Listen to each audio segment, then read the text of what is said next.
بسم اللہ الرحمن الرحیم۔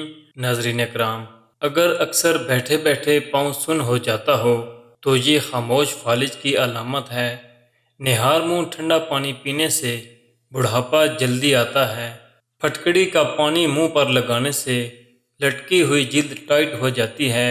ایک ہی بازو پر وزن ڈال کر سونے سے فالج ہو سکتا ہے۔ صبح کے وقت روزانہ چلنے پھرنے سے آپ کی عمر بڑھتی ہے اور دل کی بیماری نہیں ہوگی۔ اگر اچانک دانت کا درد ہونے لگے تو دانت کے نیچے ادرک کا ٹکڑا رکھ لو، دانت کا درد فوری غائب ہو جائے گا۔ بیر کھانے سے دل اور ہڈیوں کی بیماری نہیں ہوتی۔ اونٹنی کا دودھ توانائی سے بھرپور ہوتا ہے۔ اگر آپ چاہتے ہیں کہ بوڑھے ہو کر بھی طاقت میں کمی نہ آئے تو پکانے، کھانے اور پینے کے لیے مٹی کے برتن استعمال کرو۔ مچھلی کا تیل گھٹنوں پر لگا لینے سے آپ کے گھٹنے مضبوط ہو جائیں گے۔ معدے کے خراب ہونے کی چند علامات: کھانے کے بعد سینے میں جلن شروع ہو جانا، پیٹ کے اوپر والے حصے میں درد ہونا اور کھٹی ڈکاریں آنا، بھوک کا کم لگنا، دل متلانا اور قے آنا۔ نیم گرم پانی زیادہ استعمال کرنے سے ہارٹ اٹیک کا خطرہ کم ہو جاتا ہے۔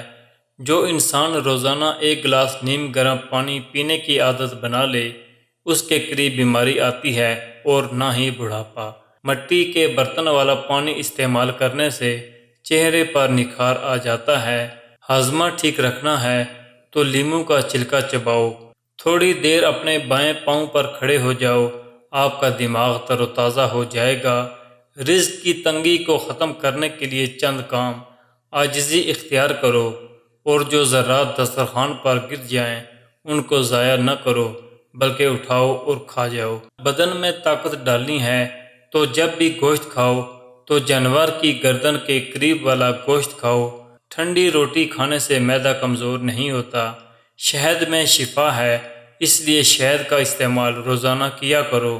دل اس وقت تکلیف محسوس کرتا ہے جب آپ زیادہ نمکین اور کولیسٹرول والی چیزیں کھاتے ہیں۔ آنکھوں پر عجوا کھجور کا چھلکا مسل دینے سے نظر تیز ہوتی ہے۔ ہلدی آنکھوں کی بینائی تیز کرتی ہے۔ لکڑی کے فرنیچر پر اگر کیڑا لگ جائے تو ڈیزل لگانے سے کیڑا مر جائے گا۔ رزق میں فراخی چاہتے ہیں تو ہر کام شروع کرنے سے قبل بسم اللہ پڑھ لیا کرو۔ ناظرین اکرام، مزید معلوماتی ویڈیوز کے لیے ہمارے چینل کو سبسکرائب کیجیے